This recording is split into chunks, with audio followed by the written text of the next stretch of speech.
भक्त हृदय, प्रेमी हृदय, तुझे ऐसा चाहिए कि तुझे सबकी सह लेना चाहिए।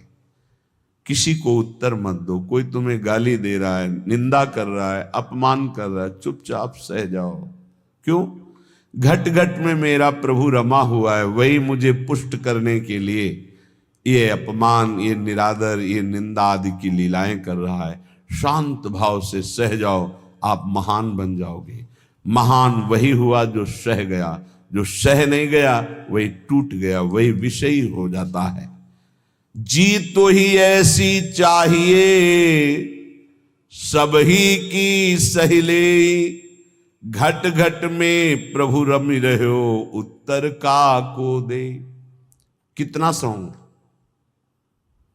कितना सहूं, कब तक सहूं? तो बोले एक बार तो मरना ही है ना, मृत्यु तो एक बार आएगी ना, मरने तक सह लो। देखो, तन छुट बेलो हद है, सहिले मन धरि धीर। अरे धैर्यवान उपासक, बहुत बहुत शरीर ही छूट जाएगा, वो तो एक बार छोड़ना ही है, दो बार तो नहीं छोड़ना, और वो अपने नियत समय पे छूटेगा। चुपचाप सह लो। जैसा लिखा है ऐसा महापुरुषों के जीवन में पाया गया। तन छुट बेलो हद है, सहिले मन धरि धीर, क्यों इतनी ममता करे, कोटिन छाड़े शरीर। करोड़ों शरीर छोड़ चुके हो, एक बार प्रभु के लिए इस शरीर की ममता छोड़ दो। जैसा विधान हो चुपचाप उसे सहो। देखो, उन्नति हो जाएगी, आपकी अध्यात्म उन्नति हो जाएगी।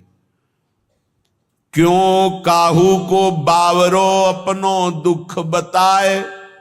गांठ बांध लो, अपनी पीड़ा अपने हृदय की हमारे हृदयेश्वर प्रभु जानते हैं। किसी से भी मत कहो, किसी और के कहने से वो खुद पीड़ा युक्त है, वो खुद प्रभु के आश्रित है, तुम भी प्रभु के आश्रित हो, क्यों किसी से कहते हो? बुरी सखी कितनी बढ़िया बात बता रहे। क्यों काहू को बावरे, अपनो दुख सुनाए। अगर वो बहुत वैष्णव है, भक्त है, तो वह ही में दुख पावई, तेरी पीर न जाए। तेरी पीड़ा तो नहीं मिट जाएगी ना, वो और दुखी हो जाएगा। अगर भक्त नहीं तो उपहास करेगा। रही मन मन की मन व्यथा, रखिए मन में गोए। ये सुनी ठलई है लोग सब, बांट न ली है कोई। इसलिए अंदर की बात अंदर ही रख के केवल प्रभु, केवल प्रभु। रे मूरख क्यों चतुर बने, अरुझत बारंबार। भलो भलो कई छाड़ी दे, बहुबातन व्यवहार। कभी कभी उपासक फंस जाता है कि हम दूसरे का कल्याण कर देंगे। अरे मूर्ख मत बन, बहुत प्रवीण है। अरे सब में प्रभु विराजमान है, चर्चा भी करनी है तो प्रभु के सुख के लिए, परमानंदमयी प्रभु के यश गान के लिए। स्वांता सुखाए तुलसी रघुनाथ गाथा, स्वांता सुखाए। हमें भगवान ने यश गाने का अवसर दिया है, हम दूसरे का कल्याण कर दें इतनी सामर्थ्य नहीं। कह रहे हैं रे मूर्ख, ए मूर्खता मत करना। क्यों चतुर बने, अरुझत बारंबार। इतनी बार समझाया, इसको समझ में नहीं आता, ऐसा वैसा, ये बहुत दुष्ट है, नीच है। भूल गए कि सामने शिष्य का नाटक करने वाला सिर्फ भगवान ही है, दूसरा कोई नहीं है। सबके अंतःकरण में घट घट व्यापी परमात्मा ही बैठा हुआ है। अय उपासक, भलो भलो कही छाड़ी दे, बहुबातन व्यवहार। ये चार लोग तुम्हें बहुत अच्छा कहें, ये व्यवहार में मत उतरो, व्यवहार छोड़ दो। हठ करी पक्ष न रोपिए, नहीं करिए उपदेश, सब सो नम नीचे रहो। ये बहुत बड़ी बात है। अपना कहीं भी किसी भी तरह का अभिमान जागृत न हो, सब सो नम नीचे रहो, छाणी बलपन लेस। कोई अपने अंदर बड़प्पन लेस मात्र भी नहीं। अगर कोई अपना पक्ष विजयी हो रहा है कि हम जीत गए इनसे ज्ञान, मौन हो जाओ। हारे को हरि नाम, चुपचाप नाम जप करो, अपना पक्ष रोपिए मत। सब में प्रभु विराजमान है। सब सो नम नीचे रहो, छाणी बड़प्पन लेस। सब ज्ञानी सब ही चतुर, उर पेरक हित चंद। काहे करे सो सब भली, तू न बोल मति मंद। अय उपासक यदि भगवत प्रेम प्राप्त करना चाहता है तो ऐसा मान सब ज्ञानी सब चतुर हैं, सबको भगवान प्रेरित करते हैं। जो जैसे चल रहा है बढ़िया है, किसी की निंदा नहीं, किसी का अपमान नहीं, किसी का दोष दर्शन नहीं। तू बोल मत, किसी की निंदा मत कर, धैर्य पूर्वक केवल अपने भजन में रहे, फिर तेरे अंदर प्रेम प्रकाशित होगा। कठिन पीर है प्रेम की, बिरला जाने ताहि। और जे जाने ते कहे नहीं, सहे सराही सराही। प्रेम ये जानने में आने वाला विषय नहीं, इसीलिए कभी प्रेमी कोई अनुभव नहीं होता कि मैं प्रेमी हूं, मेरे में प्रेम बढ़ रहा है। अगर ऐसा अनुभव तो अहंकार बढ़ रहा है, प्रेम नहीं। कभी ज्ञानी को यह ज्ञान नहीं होता कि मैं परम ज्ञानी हूं, मैं पूर्ण बोधवान हूं, कभी नहीं होता। और मैं अज्ञानी हूं, मुझे बोध नहीं, ऐसा भी नहीं होता। ना वो ये बोल सकता है कि मुझे पूर्ण बोध हो चुका है, क्योंकि ये किसको बोध हो रहा है? अहंकार को। और ये भी नहीं कहा जा सकता कि मैं अधूरा हूं। ना अधूरा ना पूरा, वही सच्चा पूरा, वैदिक सिद्धांत की बात। ऐसे ही प्रेम में कभी पूर्णिमा नहीं होती। प्रेम सदा बढ़िबो करे, प्रतिक्षण वर्धमानम। ज्यों शशि कला सुबेश, शशि माने चंद्रमा जैसे कि अपनी कलाओं से बढ़ता रहता है। पर या में पूनो नहीं, ताते कबहू न शेष। इसमें कभी पूर्णिमा नहीं होती प्रेम में, ये बढ़ता ही चला जाता है। अब प्रेमी को ये अनुभव नहीं होता कि मेरे में प्रेम है। अगर अनुभव होता है तो अभी अहंकार शेष है, वो अत्यंत दैन्य रहता है, उसको अपने अंदर प्रेम की कमी दिखाई देती है, वो रोता है प्रेम के लिए। जब उपासक अपने आराध्य देव के निरंतर चिंतन में चित्त को डुबोता है, संसार से पूर्ण रूप से उदासीन हो जाता है, तब उसके अंदर की विशुद्ध प्रेम वृत्ति, ममतामयी वृत्ति अपने आराध्य देव में लगती, तभी ये दिव्यता अध्यात्म की उसमें जागृत होती है।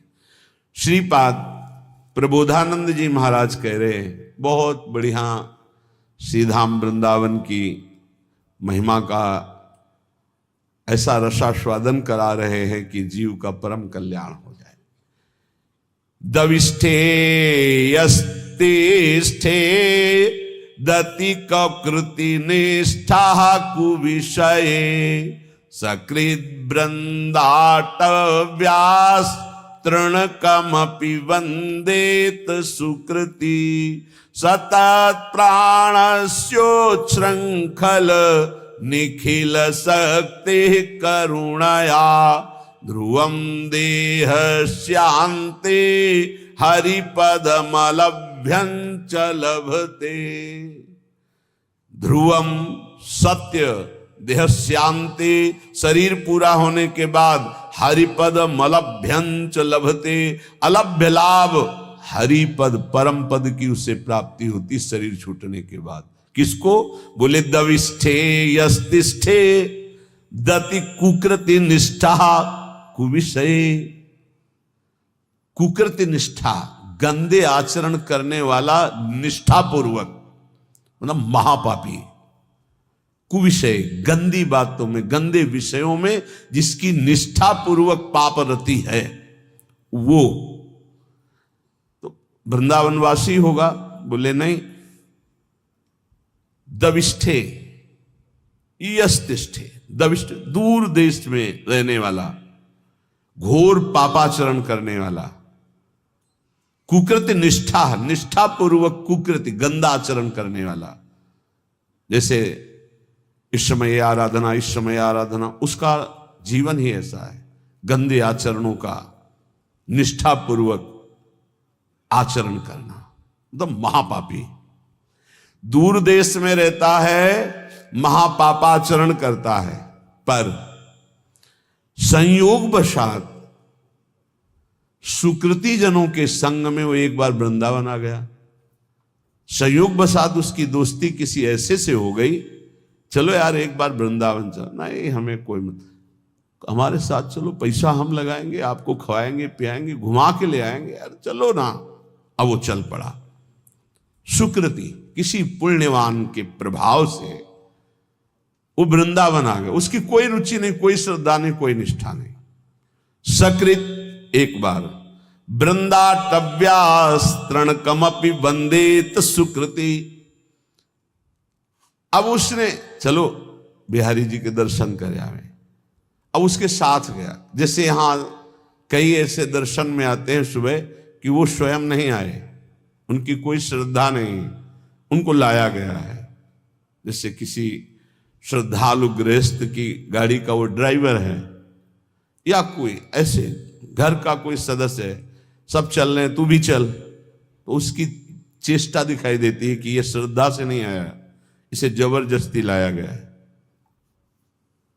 वो खड़ा है, ऐसे देख रहा है, दृष्टि गई उसकी। ये मुद्रा और उसके देखने का तरीका बता रहा है कि वो श्रद्धा से संत दर्शन के लिए नहीं आया, क्योंकि हजारों हृदयों में जो उल्लास दिखाई देता है, राधा राधा नाच रहे, रो रहे, उत्साहित हो रहे, उसमें कोई फर्क नहीं। लेकिन उसका पुण्य उदय हो गया। पुण्य पुंज बिन मिलहि ना संता। क्या पुण्य उदय हुआ कि उसकी नौकरी लग गई ऐसे परिवार में जो भक्त है, वो ड्राइवर है, या उसका जन्म हुआ ऐसे परिवार में जो भक्त है पर वो बिल्कुल अभक्त है, उसके कोई न संत में श्रद्धा है न भगवान में श्रद्धा है, पर उसके कल्याण का योग बन गया। श्री धाम वृंदावन आया, और यहां तो कह रहे वृंदाटव्यास तृण कमपि, एक तृण तिनका, उसमें भी उसकी नमन क्रिया हो गई, प्रणाम कर लिया। तो उसने प्रणाम नहीं किया। कईयों को देखा कि जब दृष्टि में दृष्टि मिला के उनको अपने आप ऐसे, वो यंत्रवत ऐसे होना पड़ेगा तुम्हें, और जिनकी उपेक्षा कर दी गई, मंगल ही होगा तुम्हारा। आए हो किसी भी भाव से खड़े हो, तुम्हारा मंगल ही होगा। अब यहां से अमोघस्य, अब उनके जीवन का उत्थान शुरू हो गया।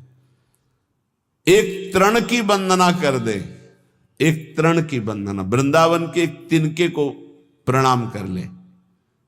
इसलिए उद्धव जी ने कहा मुझे तृण बना दो, गुल्म लता औषधि बना दो।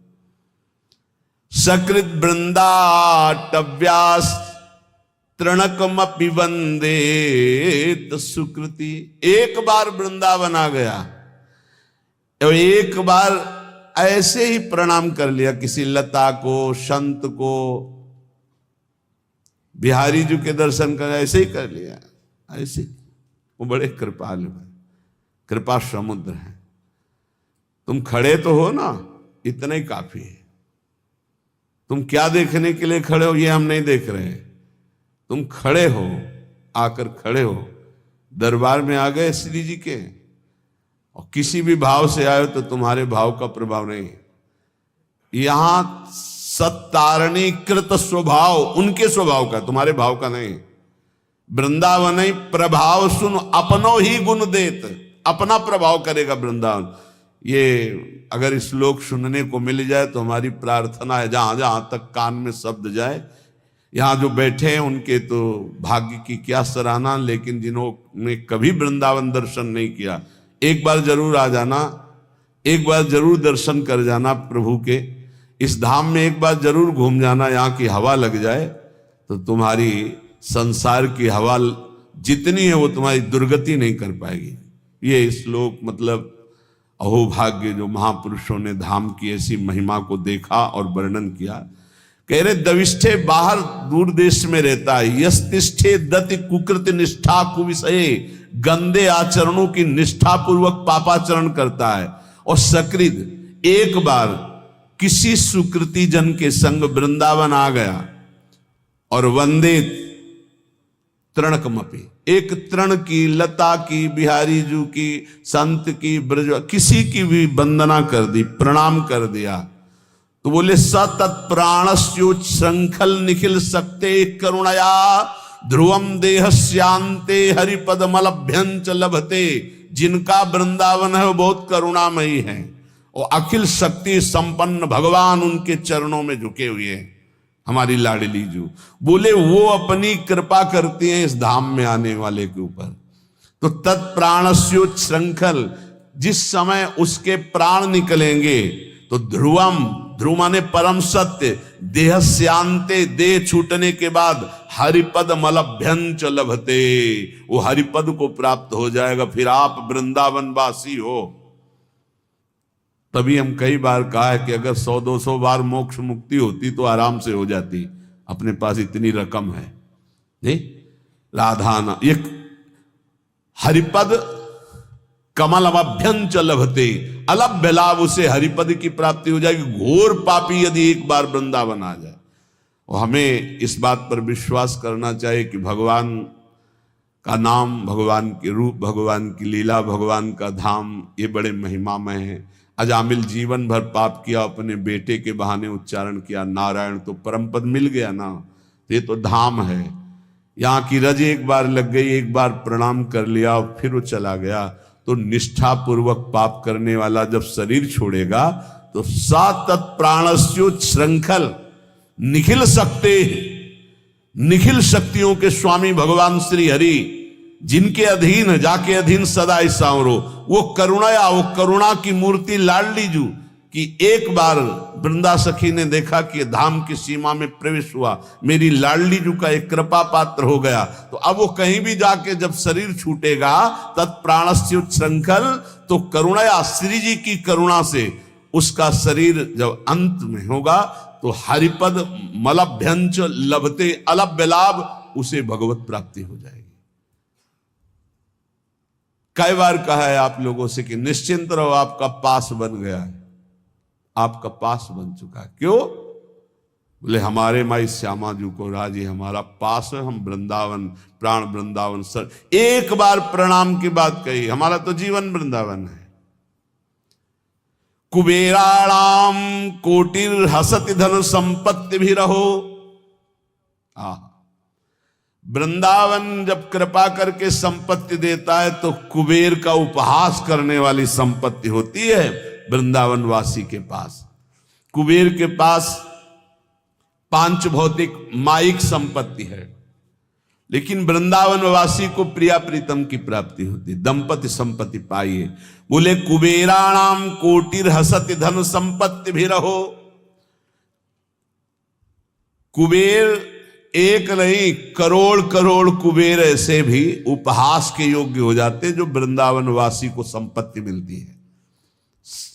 जैसे आप अपने मकान को अपना मानते हैं, संपत्ति को अपना मानते हैं, ऐसे पूरे निकुंज को सहचरी अपना मानती है। उसके प्रिया प्रीतम, उसका संपूर्ण निकुंज, संपूर्ण वैभव उसी का। ऐसा अनुभव नहीं होता कि इनके भी प्रिया प्रीतम है। अब वो अंतर की बात शायद पकड़ पाओ कि ना पकड़ पाओ। एक ही मन है निकुंज में, दूसरा नहीं है, एक ही मन है। अनंत सहचरियां, एक मन, एक ही वृत्ति है। जैसे एक सहचरी पान की बीड़ी पवारे प्रिया प्रीतम को, तो हर सहचरी का मन उस समय पान की बीड़ी ही पवा रहा है। एक सहचरी आनंद मगन होकर प्रिया प्रीतम को गान सुना रही, तो हर सहचरियों का मन गान में, मतलब वहां दो मन नहीं है। अब वो अलग अलग मन वाले, अलग अलग बुद्धि वाले और पार्थिव क्षमता वाले, कैसे आप अनुमान भी नहीं लगा सकते। संपूर्ण निकुंज मेरा, क्योंकि मेरी प्रिय सखी श्री किशोरी जो है, मेरी सखी है, मेरी स्वामिनी है, मेरी किशोरी जो है। तो कुबेराणाम कोटिर हसति धन संपत्ति भी रहो। जो दिव्य वृंदावन की, एक बार अकबर सम्राट श्री स्वामी हरिदास जी के दर्शन पाए, उसने सोचा कि कुछ ऐसी सेवा करनी चाहिए जिससे स्वामी जी प्रसन्न हो जाए। स्वामी जी से कहा, स्वामी जी कुछ आज्ञा कीजिए सेवा करने की, प्रबल हमारे अंदर इच्छा है, आप आदेश कीजिए।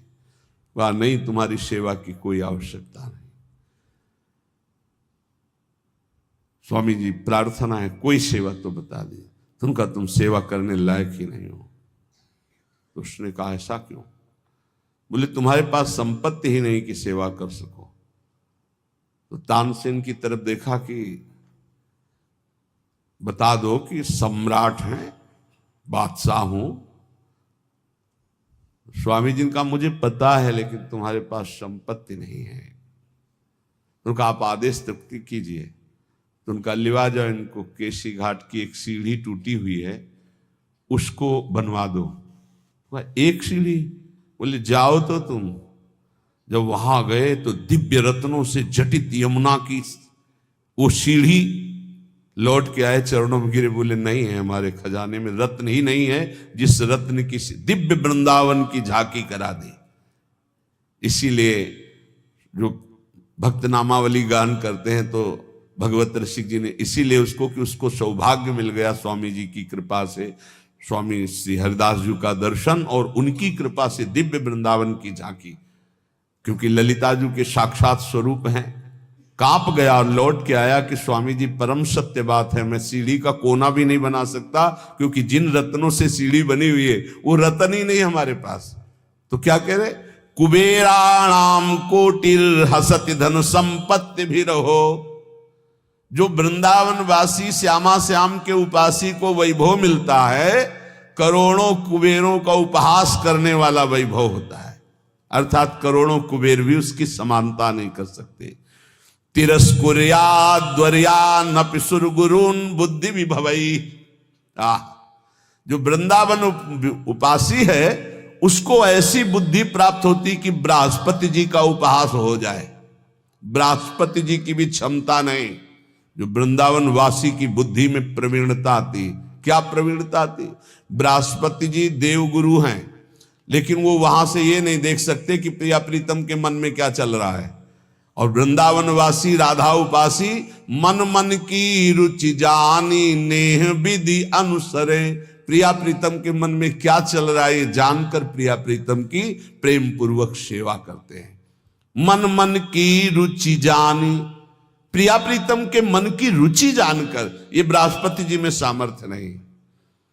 प्रिया प्रीतम को कैसे सुख पहुंचाना है ये बृहस्पति जी की बुद्धि। संपूर्ण बृहस्पति जी का ज्ञान उद्धव जी को प्राप्त है। बृहस्पति जी गुरु हैं उद्धव जी के, लेकिन उद्धव जी जब वृंदावन में आए तो अपने को ज्ञानहीन पाया गोपियों के समक्ष और चरणों में लौट गए। बोले अभी तक मुझे इसका परिचय ही नहीं था। तो जिसे बृहस्पति जी को भी परिचय नहीं है वो है वृंदावन प्रेम रस। यहां कह रहे श्रीपाद की जो वृंदावन के राधा चरणारविंद की उपासना करता है उसकी बुद्धि में जो बात आती है वो बृहस्पति जी की भी बुद्धि में नहीं। तिरस्कुर्याद्वर्या नपि सुरगुरुन बुद्धि विभवई। सुरगुरु बृहस्पति जी की बुद्धि का भी तिरस्कार करने वाला ज्ञान अद्भुत प्रेम वृंदावन उपासक को प्राप्त होता है। अशोच्य स्त्री पुत्रादिभिर्षम ईड्यो हरिरसात् छुको प्रहलाद्यरति कृधि वृंदावन बने। श्री सुखदेव जी प्रहलाद आदि जिन प्रभु की रति को प्राप्त हुए, आश्चर्य की बात है, बड़े सोच की बात है कि लोग स्त्री पुत्र आदि में आसक्त होकर ऐसे मानव देह को भगवान की भक्ति प्रेम रस में ना डुबो करके व्यर्थ में नष्ट कर देते हैं। श्रीपाद का कहना है कि जहां ऐसा वैभव मिलता है, जहां ऐसी बुद्धि मिलती है, जहां का ये प्रभाव है कि एक बार आ जाए प्रणाम कर ले इस भूमि को तो उसको अंतिम समय परम कल्याण की प्राप्ति होती है। तो अपने परिवार के राग में फंसकर, मोह में फंसकर पापाचरण करते हुए जो जीवन व्यतीत करते हो तो ये